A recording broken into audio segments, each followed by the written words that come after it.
ഒരു ആദിവാസി നീതിക്ക് വേണ്ടി ഒരു സമരം, അടിച്ചമർത്തപ്പെട്ട സമരം. പറയാൻ ഉദ്ദേശിച്ചിരിക്കുന്ന ഇത് മുന്നോട്ട് വയ്ക്കുന്ന ആശയം എന്ന് പറയുന്നത് സത്യസന്ധമായിട്ടുള്ള ഒന്ന്. നമ്മളെല്ലാം അനുഭവിക്കുന്ന പ്രിവിലേജുകളുടെ അതിർവരമ്പിൽ എവിടെയും എത്താതെ തഴയപ്പെട്ടു പോയ ഒരു ജനവിഭാഗം. നടന്ന സംഭവങ്ങൾ ഇതുവരെ പുറത്തു വന്നിട്ടില്ല അല്ലേ? മുത്തങ്ങ പറഞ്ഞതും കേരളം കേട്ടതും എന്താണെന്ന് മുത്തങ്ങ എന്തോ പറഞ്ഞു, കേരളം എന്തോ കേട്ടു. ഇത് മാത്രമേ നമ്മുടെ മനസ്സിലുള്ളൂ. ടോവിനൊക്കെ സംബന്ധിച്ച് മുത്തങ്ങ സംഭവമൊക്കെ ഓർക്കുന്നുണ്ടായിരുന്നു ഈ സിനിമയുടെ കഥ കേൾക്കുമ്പോൾ. ബേസിക് ആയിട്ടുള്ള മനുഷ്യന്റെ ആവശ്യമാണ് ആഹാരം, വസ്ത്രം, പാർപ്പിടം എന്നൊക്കെ പറയുന്ന സാധനത്തിന്റെ ബേസിക് നീഡാണ്. അങ്ങനെയാണ് അമ്മ സമരത്തിനുമാണ്. മക്കൾക്ക് കിടക്കാൻ ഒരു കുടിലില്ല. മാറ്റം എന്ന് പറയുന്നത് ഭയങ്കര മാറ്റമാണ് കഴിഞ്ഞൊരു 20 കൊല്ലത്തിനിടയ്ക്ക് ഇവിടെ സംഭവിച്ചിട്ടുള്ളത്. ഒരു ആക്ടറിന്റെ പോസിറ്റീവ്സും നെഗറ്റീവ്സും ഏറ്റവും കൃത്യമായിട്ട് അറിയാൻ പറ്റുന്ന ആ പോസിറ്റീവ്സ് മാത്രം നിലനിർത്തിക്കൊണ്ട് നെഗറ്റീവ്സ് മുറിച്ചു മാറ്റുന്ന ആൾക്കാരാണ് ഇവര്. അങ്ങനെ ചിന്തിക്കാതിരിക്കാൻ വേണ്ടിയിട്ട് ഞാൻ ഒറ്റ പടം പോയി കാണാറില്ല. പക്ഷെ ടോട്ടാലിറ്റിയിൽ ആ സിനിമയ്ക്ക് അത് ആവശ്യമില്ലാന്ന് തോന്നി കഴിഞ്ഞാൽ അത് അത്രയും വെക്കുക തന്നെ വേണം. അതിന് വേറെ നിവൃത്തിയില്ല. സിനിമ തന്നെ ചെയ്യണം എന്ന് മാത്രം ഒരു ആഗ്രഹം ഉണ്ടായിരുന്നു. ആ ഒരു കണ്ണിച്ചോരയില്ലായ്മ വേണം. ഞാൻ തന്നെ അവരുടെ അടുത്ത് പറഞ്ഞു, ഇതേപോലെ ഞാൻ കുറച്ചാൾ നടന്ന് 45 വയസ്സാകുമ്പോൾ ഞാൻ മരിച്ചു. ശരിക്കും പറഞ്ഞാൽ ഒരു എഡിറ്റർക്ക് വേണ്ട ക്വാളിറ്റിയും അത് തന്നെയാണെന്ന് എനിക്ക് തോന്നുന്നു. ദൈനംദിന ജീവിതത്തിൽ ഇതുപോലുള്ള മാറ്റങ്ങൾ നമ്മളറിയാതെ നമ്മളുടെ ശീലങ്ങളുടെ ഭാഗമായിട്ട് നമ്മൾ ഓൾറെഡി മാറ്റം സംഭവിച്ചു കഴിഞ്ഞു. ഞാൻ കഴിഞ്ഞ 6 വർഷമായിട്ട് വിഷു കഴിഞ്ഞിട്ട് വീട്ടിലിരിക്കുക. ഞാൻ ശരിക്കും ഒരു സിനിമ ലൊക്കേഷനിൽ പോയിട്ട് 6 വർഷമായി. ടോവിയുടെ കാരവന്റെ പറയുന്ന ടോവിയുടെ കുറച്ച് ആൾക്കാർ നിങ്ങളുടെ കൂടെ ആരെങ്കിലും മിസ്സായി? അവിടുത്തെ നാട്ടുകാർ ചോദിക്കാം, നിങ്ങളുടെ ലൊക്കേഷനിലുള്ള എല്ലാവരും ഓക്കെ അല്ലേ? ഓക്കെ അല്ലേ? ആ ഓക്കെയാണ്.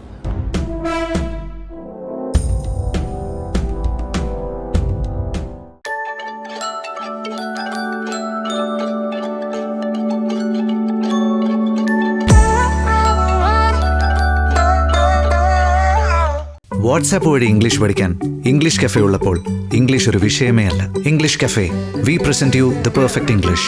WhatsApp now 9633888575. Ultra modern kitchen devices. ഒരു കിച്ചണിൽ വേണ്ട എല്ലാ ലേറ്റസ്റ്റ് ബ്രാൻഡുകളും ഇവിടെയുണ്ട്. ലോകോത്തര ബ്രാൻഡുകൾ, original products, wide range. MyG future. നമസ്കാരം. പുത്തൻ സിനിമയുടെ വിശേഷങ്ങൾ പങ്കുവയ്ക്കാൻ 5 അതിഥികൾ, 5 പേർക്കും സ്വാഗതം.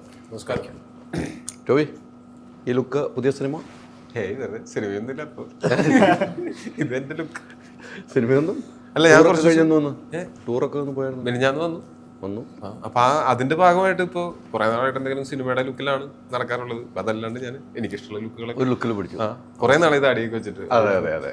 ഇതൊരു പുതിയ സിനിമ, നരിവേട്ട അല്ലേ? സിനിമ പേരുകൊണ്ട് എനിക്ക് മനസ്സിലായത് ഒരു ആദിവാസി നീതിക്ക് വേണ്ടി ഒരു സമരം, അടിച്ചമർത്തപ്പെട്ട സമരം. സിനിമ എന്താണെന്ന് എനിക്കറിയില്ല.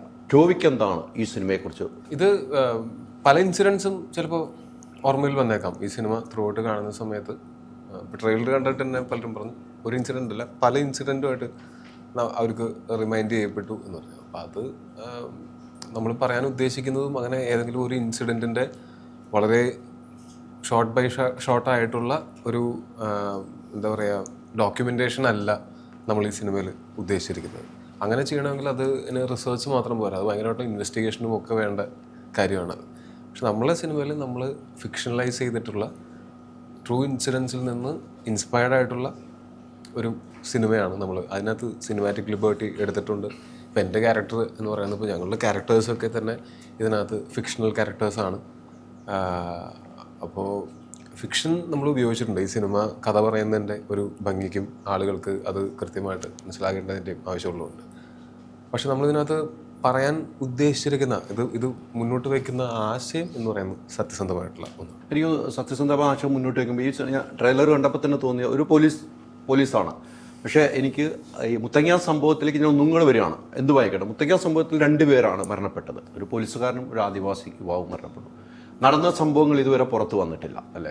മുത്തങ്ങ പറഞ്ഞതും കേരളം കേട്ടതും എന്താണെന്ന് മുത്തങ്ങ എന്തോ പറഞ്ഞു, കേരളം എന്തോ കേട്ടു. ഇത് മാത്രമേ നമ്മുടെ മനസ്സിലുള്ളൂ. പൊതുവെ മൊത്തത്തിലൊന്നും പുറത്തു വന്നിട്ടില്ല. ഈ സിനിമയ്ക്കുള്ള യാത്ര ടോവി കഥ കേൾക്കുമ്പോൾ, ടോവിനൊക്കെ സംബന്ധിച്ച് മുത്തങ്ങ സംഭവമൊക്കെ ഓർക്കുന്നുണ്ടായിരുന്നു ഈ സിനിമയുടെ കഥ കേൾക്കുമ്പോൾ? അതായത് അങ്ങനെ ഒരു സംഭവമല്ല, ഒരുപാട് സിനിമകൾ ഓർക്കേണ്ടതുണ്ട്, ഓർമ്മിപ്പിക്കപ്പെടേണ്ടതുണ്ട് എന്ന് എനിക്ക് തോന്നാറുണ്ട്. ചില വാർത്തകളൊക്കെ വായിക്കുമ്പോഴും ഇപ്പോൾ ഇത് നമ്മൾ പറയുന്ന 2003 എന്ന് പറയുന്നത് ഞാനന്ന് 9ാം ക്ലാസ്സിൽ പഠിക്കുകയാണ് 2003. അതുപോലെ 2003 2004 ജനിച്ച കുട്ടികൾ ഇന്ന് യുവാക്കൾ എന്ന് വിളിക്കാവുന്ന അവസ്ഥയിലേക്ക് എത്തിയിട്ടുണ്ട്. അപ്പോൾ അവർക്ക് ചിലപ്പോൾ എനിക്കറിയാവുന്നത്രയ്ക്ക് പോലും ഇങ്ങനെയുള്ള കാര്യങ്ങളെ പറ്റിയിട്ട് 2003 അതിന് മുമ്പും നടന്നിട്ടുള്ള പല കാര്യങ്ങളെ പറ്റിയിട്ടും അവർക്ക് യാതൊരു അറിവും ഉണ്ടായിക്കൊള്ളുന്നില്ല. അപ്പോൾ ഇതിനകത്ത് നമ്മൾ ഫിക്ഷണലൈസ് ചെയ്ത് പറയുമ്പോൾ പോലും നമ്മൾ ഇതുപോലുള്ള ഒരുപാട് കാര്യങ്ങളെ ഓർമ്മിപ്പിക്കുകയാണ്. അപ്പോൾ താല്പര്യപ്പെടുന്നവർക്ക് ഇതിൻ്റെ സത്യാവസ്ഥയും ഇതിനെ പറ്റിയിട്ടുള്ള വാർത്തകളും ഒക്കെ ഇപ്പോഴും അന്വേഷിച്ചാൽ പലയിടത്തും കിട്ടുമായിരിക്കും. വളരെ കുറച്ച് കിട്ടുള്ളൂ, എന്നാലും കിട്ടുമായിരിക്കും, അവൈലബിൾ ആയിരിക്കേണ്ടതാണ്. പണ്ട് ഇങ്ങനെയുള്ള ഒരു 10-20 വർഷം മുമ്പ് എന്നൊക്കെ പറയുന്ന സമയത്ത് നമുക്ക് ഇന്ന് കാണുന്ന അത്രയും സോഷ്യൽ മീഡിയയോ വാട്സാപ്പില്ല, ഫേസ്ബുക്കില്ല, ഇൻസ്റ്റഗ്രാമില്ല, ട്വിറ്ററില്ല, ഓർക്കുട്ട് പോലും ഇല്ല, ആൻഡ്രോയിഡ് ഫോണില്ല. അന്ന് മെസ്സേജിന് പൈസയുണ്ട്, ഇൻകമിംഗ് കോളിന് വരെ പൈസ ഉള്ള സമയത്തിനെ പറ്റിയിട്ടാണ് നമ്മൾ പറയുന്നത്. അത് ഇപ്പോൾ എൻ്റെ പോലെ 4 വയസ്സാണ് പ്രായം. അവന് ഇൻകമിംഗ് കോളിന് പൈസയോ എന്ന് ചോദിച്ചാൽ അവന് മനസ്സിലാവില്ല. അവൻ ഈ പറയുന്ന പോലെ കാർഡ് വെച്ചല്ലേ പേ ചെയ്യുക, എന്തിനാണ് ഈ കടലാസ് എന്ന് ക്യാഷിനെ പറ്റി ചോദിച്ചാലും അത്ഭുതപ്പെടാൻ പറ്റില്ല. കാരണം നമ്മൾ കൂടുതലും ഗൂഗിൾ പേയും കാർഡുകളിലേക്കൊക്കെ മാറി. പറഞ്ഞ് മാറ്റം എന്ന് പറയുന്നത് ഭയങ്കര മാറ്റമാണ് കഴിഞ്ഞൊരു 20 കൊല്ലത്തിനിടയ്ക്ക് ഇവിടെ സംഭവിച്ചിട്ടുള്ളത്. നമ്മൾ തന്നെ ആലോചിക്കുന്ന സമയത്ത് ഇന്ന് നമുക്ക് നമ്മളുടെ ഫോൺ എന്നൊക്കെ പറയുന്നത് നമ്മുടെ ഒരു എക്സ്റ്റേണൽ ഓർഗനായി മാറി. ഫോണില്ലാതെ നമുക്ക് സമാധാനമായിട്ട് എവിടെയെങ്കിലും ഇരിക്കാൻ പറ്റുമോ? ആരെങ്കിലും വിളിച്ചിട്ടുണ്ടാവും, ഞാൻ ഫോൺ എടുക്കാൻ മറന്നു എന്ന് പറഞ്ഞിട്ട് ഒരുപാട് പേരിരിക്കുന്നത് ഞാൻ കണ്ടിട്ടുണ്ട്. അപ്പോൾ അത് ദൈനംദിന ജീവിതത്തിൽ ഇതുപോലുള്ള മാറ്റങ്ങൾ നമ്മളറിയാതെ നമ്മളുടെ ശീലങ്ങളുടെ ഭാഗമായിട്ട് നമ്മൾ ഓൾറെഡി മാറ്റം സംഭവിച്ചു കഴിഞ്ഞു. അപ്പോൾ ഇതിനു മുമ്പ് സംഭവിച്ചിട്ടുള്ള പല കാര്യങ്ങളും നമുക്ക് ഭയങ്കര അതിശയോക്തി തോന്നിയേക്കാം. അന്ന് ഫോണിലായിരുന്നു, അന്ന് അങ്ങനെയായിരുന്നു, ഇങ്ങനെയായിരുന്നു. അന്ന് ശരിക്കും പറഞ്ഞാൽ ഇന്നത്തേക്കാൾ വളരെ വ്യത്യസ്തമായിരുന്നു. ഒരു സംഭവത്തിൻ്റെ ഔദ്യോഗികമായിട്ട് പുറത്തുവിടുന്ന ഒരു വാർത്തയോ അല്ലെങ്കിൽ ഒറ്റ സോഴ്സിൽ നിന്നുള്ള ഒരു ഇൻഫർമേഷനോ മാത്രം കിട്ടിയിരുന്ന കാലഘട്ടമാണ് ഈ 20 വർഷങ്ങൾക്ക് മുമ്പെന്ന് പറയുന്നത്. ഇന്ന് നമുക്ക് ഒരേ ഇൻസിഡൻറ്റിൻ്റെ തന്നെ പല ആംഗിളിലുള്ള വിഷ്വൽസും പല പെർസ്പെക്റ്റീവിലുള്ള ഇൻ്റർപ്രിട്ടേഷൻസും ഒക്കെ കാണാൻ സാധിക്കുന്ന ഈ ഒരു സമയത്തുള്ളതിനേക്കാൾ വളരെ വ്യത്യസ്തമായിരുന്നു അന്നത്തെ അവസ്ഥ. അപ്പോൾ അങ്ങനെ ഉള്ളൊരു സാഹചര്യത്തിൽ ഒരു കഥ നടക്കുന്ന സമയത്ത് ഈ സിനിമയിൽ തന്നെ പല കഥാപാത്രങ്ങൾക്കും കിട്ടുന്ന അത്രയ്ക്കും ഇൻഫർമേഷനെ ഒരു സാധാരണക്കാരായിട്ടുള്ള ആൾക്കാർക്ക് ഉണ്ടാവുള്ളൂ. അപ്പോൾ ആ സ്പോട്ടിലുണ്ടായിരുന്നിട്ടുള്ള, ഇപ്പോൾ നിങ്ങളെപ്പോലുള്ള ആൾക്കാർ ആ സ്പോട്ടിലുണ്ടായിരുന്നിട്ടുള്ള ആൾക്കാർക്ക് കിട്ടിയിട്ടുള്ള അത്രയും ഇൻഫർമേഷൻ ഇവിടെ ഇരിങ്ങാലക്കുടയിൽ വീട്ടിലിരുന്ന ടി വിയിൽ വാർത്ത കണ്ട എനിക്ക് ഒരിക്കലും കിട്ടില്ല. എനിക്ക് എന്നാൽ വേറെ ഏതെങ്കിലും സോഴ്സും ഇല്ല അതിന് ഇൻഫർമേഷൻ കിട്ടാനായിട്ട്. അപ്പം അങ്ങനെയുള്ള നമ്മളറിയപ്പെടാത്ത ഹിസ്റ്ററീസ് ഉണ്ടായിക്കൂടെ എന്നുള്ള അതിൽ നമ്മൾ ആവിഷ്കാര സ്വാതന്ത്ര്യവും ഭാവനയും ഒക്കെ ഉപയോഗിച്ചിട്ടാണ് നമ്മൾ ഇങ്ങനത്തെ ഒരു സിനിമ ചിന്തിച്ചിട്ടുള്ളത്. തീർച്ചയായിട്ടും ഒരു സ്ക്രിപ്റ്റ് റൈറ്റർ എന്ന നിലയിൽ ഈ സബ്ജക്റ്റ് വലിയ രീതിക്ക് കൈയുടെ ഉള്ളിൽ ഒതുങ്ങണം. അല്ലെങ്കിൽ ഇത് ഞാനിപ്പോൾ നേരത്തെ പറഞ്ഞു, നമ്മൾക്ക് കേട്ട് പരിചയപ്പെട്ട പല സമരങ്ങളുമുണ്ട്. ഇപ്പോൾ ടോബി പറഞ്ഞ പല പ്രശ്നങ്ങളുണ്ട്. പക്ഷെ അത്ര ഭദ്രമായിരിക്കണം സ്ക്രിപ്റ്റ് റൈറ്റർ പേന ചലിക്കുമ്പോൾ. ഒന്നും തെറ്റരുത്, എന്നാൽ നമുക്ക് സിനിമാറ്റിക് ആവുകയും ചെയ്യണം. അതൊരു റിസ്ക് ആയിരുന്നു. ഇല്ല, അതായത് നമുക്ക് പറയാനൊരു കഥയുണ്ട്, കഥാപാത്രങ്ങളുണ്ട്. അപ്പം അതിനാവശ്യമുള്ള സാധനങ്ങൾ മാത്രം എഴുതുക. ആവശ്യമില്ല ഒരുപാട് മെറ്റീരിയൽസ് നമ്മുടെ മുമ്പിലുണ്ടാവും. നമ്മൾ ഒരു പിന്നോട്ട് ആലോചിച്ച് കഴിഞ്ഞാൽ ഒത്തിരി ചരിത്ര സംഭവങ്ങളുണ്ട്. നമുക്ക് ഏതിനെ വേണമെങ്കിലും ഫിക്ഷണലൈസ് ചെയ്യാം. അപ്പം നമ്മളൊരു കഥാപാത്രത്തെ ഫോളോ ചെയ്ത് പോകുന്ന ഒരു സ്റ്റൈലാണ് ഈ സ്ക്രിപ്റ്റിൽ. അപ്പം അതിനാവശ്യമുള്ള ഇൻസിഡൻറ്റുകൾ എന്താണ്, ആവശ്യമുള്ള കോൺഫ്ലിക്റ്റുകൾ എന്താണ്, ആവശ്യമുള്ള റെസൊല്യൂഷൻ എന്താണ്, അത് മാത്രം എടുക്കുക, എഴുതുക എന്നുള്ളതാണെങ്കിൽ സേഫ് ആണെന്നാണ് എനിക്ക് തോന്നുന്നത്. അതായത് ക്രാഫ്റ്റ് സൈഡിൽ നമുക്ക് ഒരുപാട് ഇൻഫർമേഷൻ കിട്ടി അതെല്ലാം നമ്മളൊരു സ്ക്രിപ്റ്റിൽ എഴുതി വെക്കാൻ ശ്രമിക്കുമ്പോഴാണ് ഈ പറയുന്ന പോലെ പ്രശ്നങ്ങൾ ഉണ്ടാകുന്നത്. അപ്പോൾ ഞാൻ ഫോളോ ചെയ്യുന്ന, നമ്മൾ ഇത്തരം സാധനങ്ങളൊക്കെ ഫോളോ ചെയ്യുന്നതാണല്ലോ. ഞാൻ ജേർണലിസ്റ്റ് ആയിരുന്നു, അപ്പം ചരിത്രവും നമുക്ക് ഇഷ്ടമാണ്. അപ്പം പക്ഷേ നമുക്ക് ഈ കഥയ്ക്ക് എന്താണ് ആവശ്യമുള്ളത് അത് മാത്രം എഴുതുക, അത്തരം സന്ദർഭങ്ങൾ മാത്രം എഴുതുക, അത്തരം കഥാപാത്രങ്ങൾ മാത്രം സൃഷ്ടിക്കുക. അപ്പോൾ ഈ ഒരു പേര് നരിവേട്ട എന്നൊരു പേര് വളരെ പ്രാധാന്യമുള്ളൊരു പേരാണ്. ഈ പേര് കഥ എഴുതുമ്പോൾ തന്നെ ഈ പേര് മനസ്സിലുണ്ടോ? ഇല്ല, അതായത് ഈ ട്രൈബൽ ഏരിയയിലുള്ളൊരു ആചാരമുണ്ട്. അതായത് ഒരു പുലി തൂക്കുന്ന അതിന്റെ ശരിക്കുള്ള പേര് ലക്ഷണറി. അപ്പം ആ പുലിയുടെ മട വളയും, എന്നിട്ട് പുലിയെ പിടിച്ച് പുലിയുടെ നാവ് അരിഞ്ഞ് മുത്തപ്പന് കാഴ്ച വെക്കും. അപ്പം മലബാറിൽ പുലിക്ക് നരി എന്നാ പറയും. അപ്പൊ അങ്ങനെ നരി തൂക്കുന്ന വർക്കിംഗ് ടൈറ്റിൽ ഇട്ടിട്ടാണ് നമ്മള്. പിന്നെ പല സാധനങ്ങൾ ആലോചിക്കാം. അപ്പൊ അങ്ങനെയാണ് നരിവേട്ടയിലേക്ക് എത്തിയത്.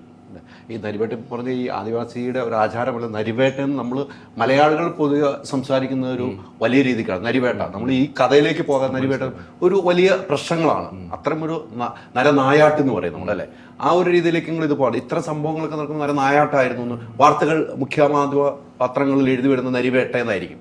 ആ ഒരു ടൈറ്റിലാണ് എനിക്ക് ഈ സിനിമകളിൽ ഏറ്റവും യോജിച്ചതായിട്ട് എനിക്ക് തോന്നിയത്. ട്രെയിലർ കണ്ടപ്പോൾ യോജിച്ചതായിട്ട് തോന്നിയ ഒരു പേരാണ് അത് നിങ്ങൾ ചെയ്തത് കറക്റ്റ് പേരാണ്. അതൊക്കെയാണ് ഞങ്ങളെ പല പ്രശ്നങ്ങളിലേക്ക് യാത്ര തിരിപ്പിക്കുന്നത്, പല ചിന്തകളിലേക്ക് കൊണ്ടുപോകുന്നത് അത് തന്നെയാണ്.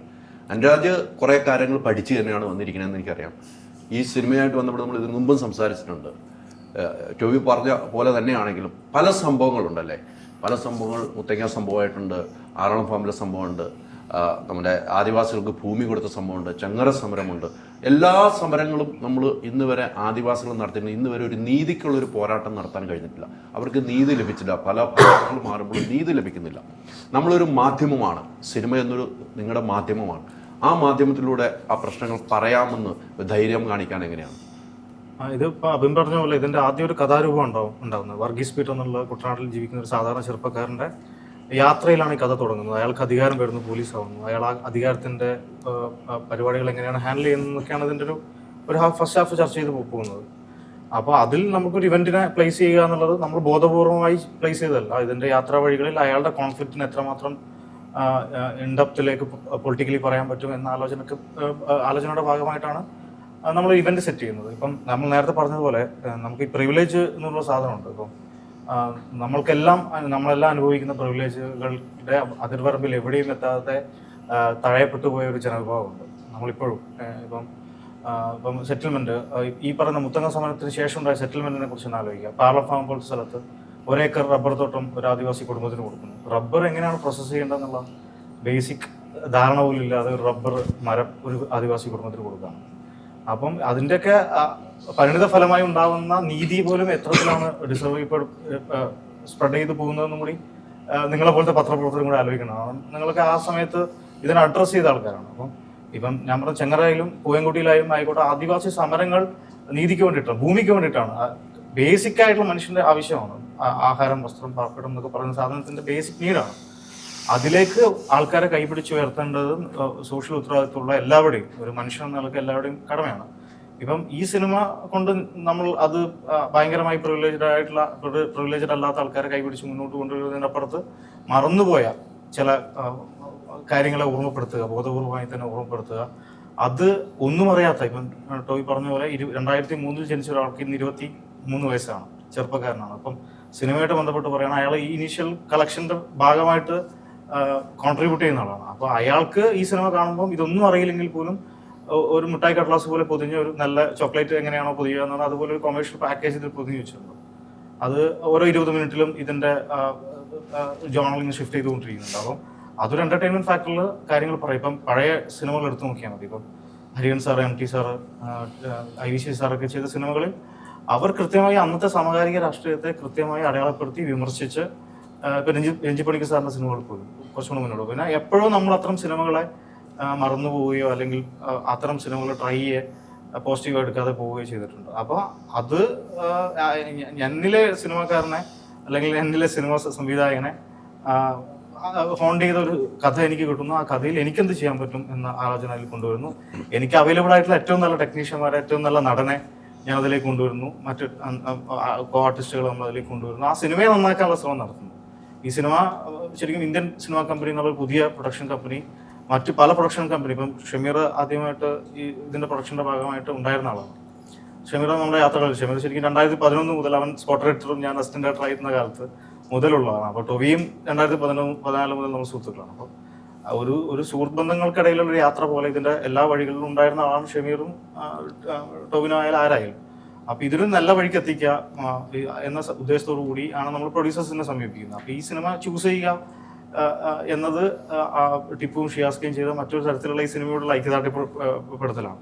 അപ്പോൾ അതിൻ്റെ നാൾ വഴികളിലെല്ലാം നമ്മളിപ്പോൾ കൂടെ നിൽക്കുക. അതിൻ്റെ ബഡ്ജറ്റ് ഇത് എക്സിക്യൂട്ട് ചെയ്യാൻ വലിയ പാടായിട്ടുള്ളൊരു സിനിമയാണ്. ഇതിൻ്റെ ഒരു പ്രമാണി സെറ്റ് ചെയ്തെടുക്കുക, സ്ക്രിപ്റ്റിൽ എഴുതിയതുപോലെ അല്ലെങ്കിൽ സ്ക്രിപ്റ്റിനെക്കാളും നന്നാക്കാനുള്ള ഒരു ശ്രമമാണല്ലോ നമ്മൾ എടുക്കേണ്ടത് ശരിക്കും. അപ്പോൾ അതിൻ്റെ ശ്രമങ്ങളിലെല്ലാം നമ്മളിപ്പോൾ കൂടെ നിൽക്കുന്ന ഒരു പ്രൊഡക്ഷൻ കമ്പനി, ആർട്ട് ഡയറക്ടർ ഭാവക്ക, ജെയ്ക്സ് വിജയ് മ്യൂസിക്, രംഗനാഥ രവി, അരുൺ മനോഹർ, അങ്ങനെ വലിയ നമുക്ക് അവൈലബിൾ ആയിട്ടുള്ള സുരാജേട്ടൻ, ചേരൻ സാർ, അങ്ങനെ കോ ആർട്ടിസ്റ്റുകളടക്കം നമ്മളോടൊപ്പം സിനിമയിൽ അഭിനയിച്ച വയനാട്ടിലെ ഗോത്ര വിഭാഗങ്ങളിലുള്ള പല വിഭാഗങ്ങളിലുള്ള ഏതാണ്ട് 7000 പേര് പല ഘട്ടങ്ങളിലായി 1000, 500, 800 എന്ന് പറഞ്ഞിട്ട് നമ്മുടെ കൂടെ അഭിനയിച്ച, അതല്ലാതെ ജൂനിയർ ആർട്ടിസ്റ്റായിട്ട് പോലീസായിട്ട് അഭിനയിച്ച അത്രയും ക്രൂ മെമ്പേഴ്സ്, വിജയ്, DOP, അങ്ങനെ ഇതൊരു ടീം വർക്കിന്റെ ഭാഗമായിട്ട് നമ്മൾ എടുക്കുന്ന ഒരു സിനിമയാണ്. സിനിമ എന്ന് വെച്ചാൽ പുതിയ കാലത്ത് പ്രൊഡ്യൂസറിന് കമ്മോഡിറ്റിയാണ്.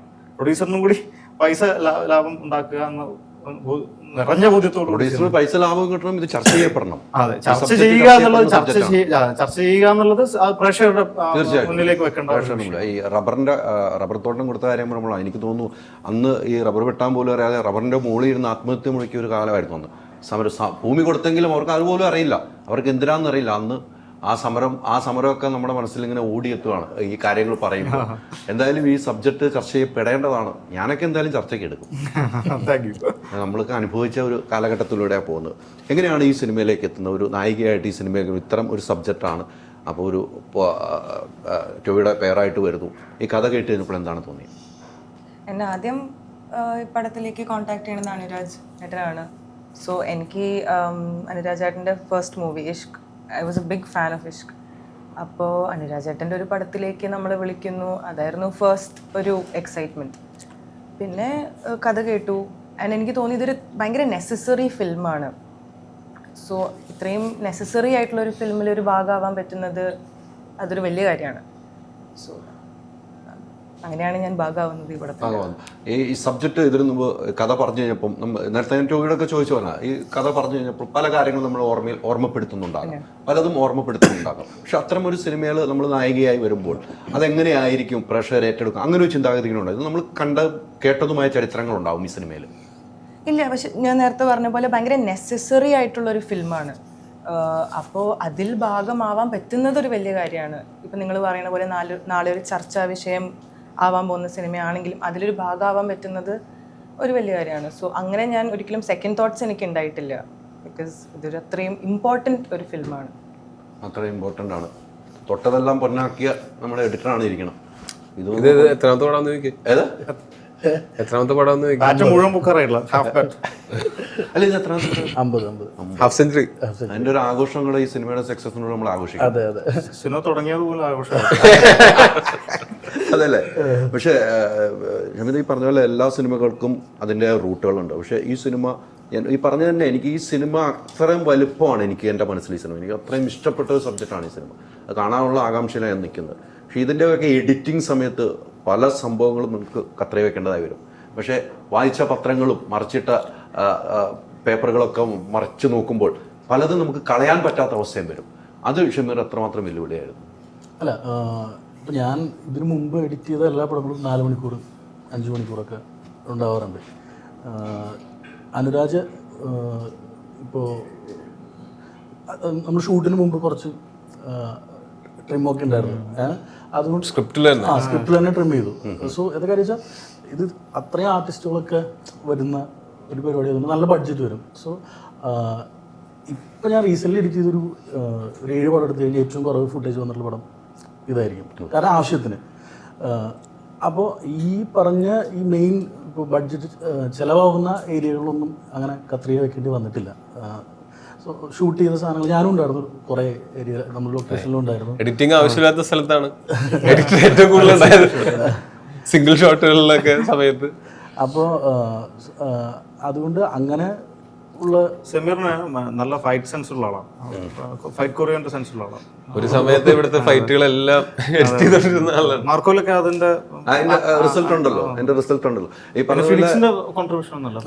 അത് മാത്രമല്ല, ഞങ്ങള് ഇപ്പൊ എന്നതിന്റെ മൊയ്തീൻ ഷൂട്ട് ചെയ്യുന്ന സമയത്ത് ഷമീർ അന്ന് സ്പോട്ട് എഡിറ്ററും ഞാനന്ന് സഹകരണമാണല്ലോ. അപ്പോൾ ഞങ്ങൾ ഒരു ഹോട്ടലിലാണ് താമസിക്കുന്നത്. അപ്പോൾ ഞങ്ങൾ മിക്കവാറും ഒരു മുറിയിലുണ്ടാവും.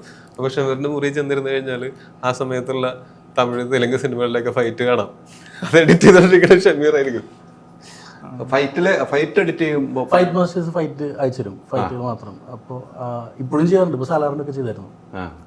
അതിനുവേണ്ടി ഒരു സെലക്ട് ചെയ്തേക്കുന്ന ആളാണ്. അങ്ങനൊന്നുമില്ല, അത് അന്നത്തെ കാലം മുതൽ ഞാനീ പറയുന്നത്. ആ കാലഘട്ടം പടം ഇറങ്ങുന്നതിന് മുമ്പ് അവിടുത്തെ ഫൈറ്റ് ഒക്കെ ഞാൻ കണ്ടിട്ടുണ്ട്. നല്ല സബ്ജക്റ്റുകളാണ് ചില സിനിമകൾ വരുമ്പോൾ ആ സിനിമകൾ കട്ട് ചെയ്യുമ്പോൾ നല്ല സബ്ജക്റ്റുകളാണ് കൂടുതൽ സിനിമകൾ വരുന്നത്. ഇപ്പം 4 മണിക്കൂർ വരെയുള്ള ഫുട്ടേജ് വരുന്നു. ഇത് ഫുട്ടേജ് വളരെ കുറവായിരുന്നു. വളരെ കുറവല്ല, ആവശ്യത്തിനുണ്ട്. അതിന്നും കട്ട് ചെയ്ത് കളയും. അതാണ് കണ്ടിച്ചോറില്ലായ്മയുണ്ട്. അത് എഡിറ്റർക്ക് വേണ്ട ഒരു ക്വാളിറ്റിയാണ്. അവരൊന്ന് കളയുമ്പോൾ നമുക്കുണ്ടാകുന്നൊരു പിന്നീട് സിനിമ കാണുമ്പോൾ ഫൈനൽ ഒത്തിരി ഏറ്റവും കൂടുതൽ സിനിമ കാണുന്നത് എഡിറ്ററായിരിക്കും അല്ലേ? എഡിറ്ററാണ് ഏറ്റവും കൂടുതൽ സമയം സിനിമ കാണുന്നത്. ഡബിങ് പോലും അല്ല, ഏറ്റവും കൂടുതൽ സിനിമ കാണുന്നത് എഡിറ്ററാണ്. പിന്നീട് ആ സിനിമ ഇറങ്ങിക്കഴിയുമ്പോൾ തിയേറ്ററിൽ പോയിരുന്ന് കാണുമ്പോൾ ആ സീൻ നമ്മൾ കളഞ്ഞതുമായി ബന്ധപ്പെട്ട് പിന്നീട് എന്തെങ്കിലും ചിന്തിക്കേണ്ട ഏതെങ്കിലും സിനിമയ്ക്ക് സംഭവിച്ചിട്ടുണ്ടോ? അങ്ങനെ ചിന്തിക്കാതിരിക്കാൻ വേണ്ടിയിട്ട് ഞാൻ ഒറ്റ പടം പോയി കാണാറില്ല,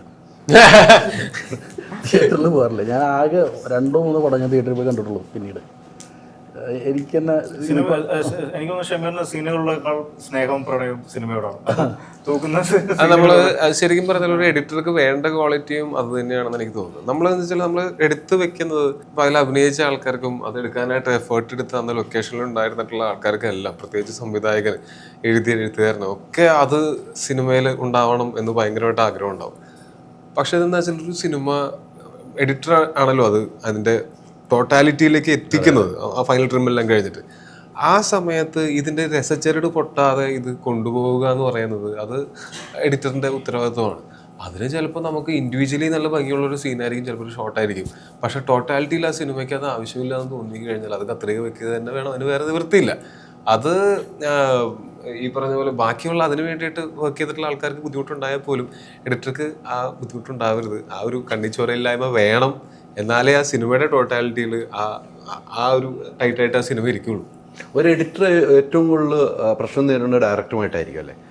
എഡിറ്റിംഗ് ടേബിളിൽ ഇരിക്കുമ്പോൾ ഏറ്റവും കൂടുതൽ പ്രശ്നങ്ങൾ ഡയറക്ടറും എഡിറ്ററും ആയിരിക്കും. അതിന് യാതൊരു റൈറ്റർ ഉണ്ടായി. അത് എല്ലാ ഡിപ്പാർട്ട്മെന്റിന്റെ ഹെഡുകൾ ഓരോ ഡയറക്ടർമാരാ. എല്ലാവരുടെ ഉള്ളിൽ അങ്ങനെ ഒരു ഫിൽം മേക്കർ ആസ്പെക്ട് ഉണ്ടാവും. ഇതില് നിങ്ങൾ 3 പേര് നിന്നിട്ട് ഉണ്ടായ ഒരു ഫൈറ്റ് ഏതായിരിക്കും? ഒരു ഫൈറ്റും ഇല്ല. ഓ, എന്തൊരു നമ്മൾ ദുബായിലാണ്, പ്രൊഡ്യൂസർ നമ്മൾ ദുബായി കൊണ്ടുപോയി തിരിച്ചു കയറ്റി വിടുന്ന ഒരു ഫൈറ്റും ഉണ്ടാക്കി. അല്ല, ഞാൻ ചുമ്മാ ഇത് ഷൂട്ട് നടക്കുന്ന സമയത്ത് ടിപ്പുവിന്റെ അടുത്ത് വെറുതെ പറഞ്ഞു എഡിറ്റ് ചെയ്യാൻ ദുബായിക്ക് പോകണമെന്ന് പറഞ്ഞു. ഞാൻ വെറുതെ പറഞ്ഞ കറക്റ്റ് പ്രൊഡ്യൂസർ ദുബായിലാണല്ലോ. സമയമാകുമ്പോൾ ഞങ്ങള് ദുബായി പോയി. ദുബായ് അടിപൊളി ഒരു സ്ഥലത്തൊക്കെ ഇരുന്ന് പകലെടുത്ത് എഡിറ്റ് ചെയ്യും, രാത്രി അവന്റെ കൂടെ കറങ്ങാൻ പോകും. ടിപ്പു ഉണ്ടാവും. രാവിലെ ഒരു ദിവസം തുടങ്ങുന്നത് രാവിലെ 3 മണിക്കാണ്. 3 മണിക്കാണ് ഉച്ചയ്ക്ക് രാവിലെ 3 മണിക്കാണ് പുലർച്ചെ 3 മണി തുടങ്ങിയിട്ട് പിറ്റേ ദിവസം അവൻ ഏറ്റവും ലാസ്റ്റ് വരും. അവര് 2 മീലൊക്കെ കഴിക്കുക, കാരണം വൈകുന്നേരം 4 മണിക്കും പിന്നെ പുലർച്ചെ 4 മണിക്കും. അപ്പം ഞാൻ തന്നെ അവരുടെ അടുത്ത് പറഞ്ഞു ഇതേപോലെ ഞാൻ കുറച്ച് കാലം നടന്നത് 45 വയസ്സാകുമ്പോൾ ഞാൻ മരിച്ചു.